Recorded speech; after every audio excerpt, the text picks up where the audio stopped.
প্ৰখ্যাত অসমীয়া কথাছবি নিৰ্মাতা পৰিচালক সমৰেন্দ্ৰ নাৰায়ণ দেৱৰ দেওবাৰে দেহা অৱসান ঘটে। মঙলদৈৰ দৰঙী ৰাজবংশৰ এগৰাকী সুসন্তান তথা অসমীয়া কথাছবি অৰণ্য, পুতলাঘৰ, সোণৰ হৰিণ, বীৰ চিলাৰায় আদিৰ নিৰ্মাতা নিৰ্দেশকগৰাকীৰ মঙলদৈত সম্পূৰ্ণ ৰাজ্যিক মৰ্যাদাৰে অন্ত্যেষ্টিক্ৰিয়া সম্পন্ন কৰা হয়। অসম চৰকাৰৰ নিৰ্দেশ মৰ্মে যশস্বী পৰিচালক সমৰেন্দ্ৰ নাৰায়ণ দেৱৰ অন্ত্যেষ্টিক্ৰিয়া সম্পূৰ্ণ ৰাজ্যিক মৰ্যাদাৰে সমাপন কৰা হয়। এই অনুষ্ঠানত উপস্থিত থাকে ৰাজ্যিক মন্ত্ৰী ৰঞ্জিত দাস ডাঙৰীয়া, মঙলদৈৰ বিধায়ক বসন্ত দাস, চিপাঝাৰ সমষ্টিৰ বিধায়ক পৰামন্দ্ৰ ৰাজবংশী, মীন বিভাগৰ অধ্যক্ষ গুৰুজ্যোতি দাস, জিলা আয়ুক্ত পৰাগ কুমাৰ কাকতি, আৰক্ষী অধীক্ষক পৰাগ সোণোৱালকে ধৰি দৰঙৰ বহু গণ্যমান্য ব্যক্তি।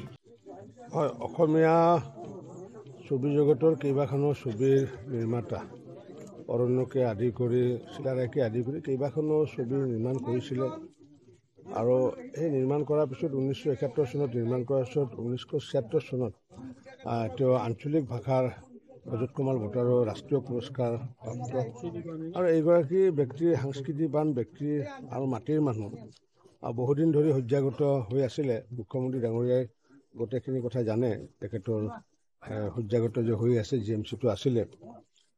আজি হঠাৎ আমি খবৰটো পালোঁ, যিহেতু গণৰাজ্য দিৱসত উপস্থিত হৈছিলোঁ। প্ৰণৱ নাৰায়ণ দেৱে যেতিয়া জনালে তেতিয়া নিশ্চিতভাৱে আহিম বুলি ক'লোঁ আৰু লগে লগে মই মুখ্যমন্ত্ৰী ডাঙৰীয়াকো অৱগত কৰিলোঁ। মুখ্যমন্ত্ৰী ডাঙৰীয়া যিহেতু ডিব্ৰুগড়ত আছে, তো তাৰে পৰা শোক প্ৰকাশ কৰিছে আৰু লগে লগে তেখেতে DC আৰু SP নিৰ্দেশ দিছে যাতে শোককৃতৰ সময়ত যাতে তেওঁলোকে যাতে উপস্থিত থাকে। আৰু যাৰ ফলস্বৰূপে মোৰ লগতে আজি আমাৰ চিপাঝাৰৰ বিধায়ক পৰমানন্দ ৰাজবংশীকে আদি কৰি আমাৰ সকলোবোৰ ইয়াতে আছে। আমাৰ বিধায়ক মঙলদৈ বিধায়কটো আছে কেতিয়াবাৰ পৰা। আমি সকলোৱে মাটিৰ মানুহজন, যিগৰাকী ব্যক্তিয়ে নেকি কথাছবি নিৰ্মাণ কৰি পেলাই বহুতে ধনী হয়, কিন্তু এওঁ দেউলীয়া হৈছিলে। তাৰপিছতো কিন্তু কথাছবি নিৰ্মাণ বা কথাছবি নাট্যৰূপ দিয়া বা তাত নিৰ্দেশনা কৰা কামটো এৰি দিয়া নাছিল। গতিকে এনেকুৱা এজন ব্যক্তি আমাৰ মাজৰ পৰা নোহোৱা হোৱাটো আমাৰ কাৰণে অপূৰ্ণ ক্ষতি। সমৰ দা বুলি মাতিছিলোঁ। আমি সৰুতেই তেখেতৰ নাটকৰ ক্ষেত্ৰতহে মই বেছি গুণমুগ্ধ আছিলোঁ, কিন্তু যেতিয়া অৰণ্যখন ওলাল তেতিয়া আমাৰ কাৰণে এটা আচৰিত হোৱাৰ পাল। আকৌ যেতিয়া পুতলা ঘৰখন মঙলদৈ কলেজত শ্বুটিং হৈছে তেতিয়া আমি সেই শ্বুটিং আমি নিজে দেখিছিলোঁ আৰু তেতিয়াই চিনেমা সম্পৰ্কে আমাৰ আগ্ৰহটো বাঢ়িছিল। আজি তেখেতৰ যিখিনি অনবদ্য অৱদান, সেই অৱদানৰ কাৰণে গুৰুত্বপূৰ্ণ কথাটো হৈছে কি যে তেখেতে মূলতঃ নাটকৰ মানুহ, সাংস্কৃতিক জগতৰ ক্ষেত্ৰত নাটকৰেই তেখেতে জীৱন আৰম্ভ কৰিছে আৰু দুখন চিনেমা এটা নতুনত্ব আছে, কিন্তু অৰণ্যখনে কিন্তু তেখেতৰ জীৱনত মানে অৰণ্য মানে সমৰেন্দ্ৰ নাৰায়ণ দেৱ আৰু সমৰেন্দ্ৰ নাৰায়ণ দেৱ মানে অৰণ্য। আজিও অৰণ্যৰ গীত মাত পাৰ যিটো নেকি চিত্ৰ গ্ৰহণৰ যিবিলাক নেকি তৎপৰতা, দক্ষতা, সেইখিনি আমি কেতিয়াও পাহৰিব নোৱাৰোঁ। আৰু সমৰদাই আৰ্থিক দুৰৱস্থাৰ মাজতো কিন্তু নাটকৰ কাম কৰি গৈছে আৰু কাম কৰি গৈছে আমাৰ বোলছবি জগতৰ। বহু কেইখন তথ্যচিত্ৰ উলিয়াইছে, মহাবীৰ চিলাৰায় সম্পৰ্কেও তেখেতে এখন মানে চিনেমা এখনো কৰিছে। গতিকে মই আজি এটা কথাই ক'ব খুজিছোঁ যে তেখেতৰ অনন্য প্ৰতিভাত মই একেষাৰে ক'ব নোৱাৰোঁ। তেখেতৰ বিদায় আত্মাৰ মই শান্তি কামনা কৰিছোঁ। এই দৰং ডিষ্ট্ৰিক্টৰে নহয়, অসমৰ সাংস্কৃতিক জগতৰ এটা ভোটাতৰা আছিলে আৰু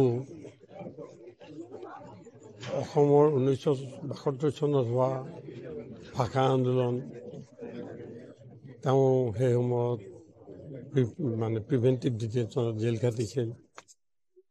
আমাৰ অসম আন্দোলনৰ সময়ত তেওঁ গোটেই ছাত্ৰ সন্থাৰ এজন মানে গাইডৰ নিচিনা আছিলে। প্ৰত্যেকটো কথাত তেখেতৰ লগত আমি আলোচনা কৰিছিলোঁ। তেখেতক আমি কিবা এটা সমস্যা হ'লেই আহি তেখেতৰ ওচৰলৈ যাওঁ। আমি মানে সকলো ক্ষেত্ৰতে মঙলদৈ বিশেষকৈ প্ৰথম চিনেমাখন ইউনাইটেড ক্লাবৰ তৰফৰ পৰা তেখেতৰ পৰিচালনাত প্ৰকাশ পাইছিলে অৰণ্যখন।